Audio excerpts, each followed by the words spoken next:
Ciao a tutti, sono Andrea Novello della NSR, azienda leader del settore slot cars 1 a 32.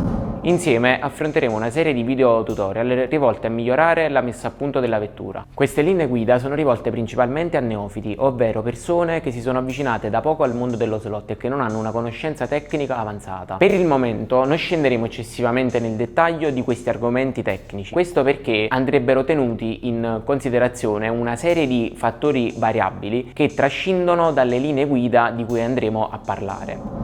Oggi parleremo della guida pick-up, quale scegliere a seconda della tipologia di pista.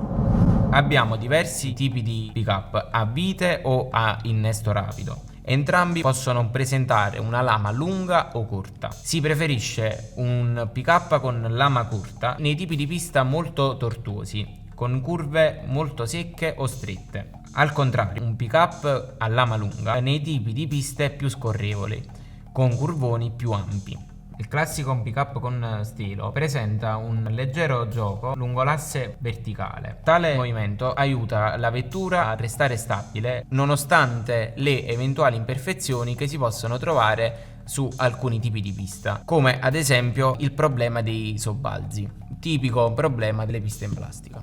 A differenza del pick-up tradizionale, il pick-up a vite non presenta l'innesto rapido e non permette il movimento lungo l'asse verticale. Inoltre abbiamo la tipologia di pick-up per uso rally, dove esprime il massimo potenziale su piste che presentano molte sconnessioni. Infine abbiamo il pick-up specifico per le tipologie di piste in legno, che grazie alla sua lama più profonda e più spessa fa sì che la vettura rimanga stabile in qualsiasi condizione. Vediamo come si sostituisce il pick-up.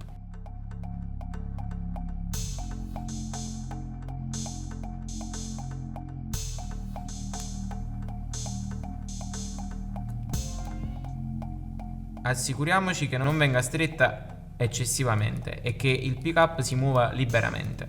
Per fissare nuovamente le spazzole troverete il link in alto a destra che vi rimanda all'opportuno video. Fissiamo in maniera corretta i fili all'interno delle rispettive sedie. Per oggi è tutto, grazie per averci ascoltato, se avete delle domande scrivetelo nei commenti e ci vediamo presto con un nuovo video.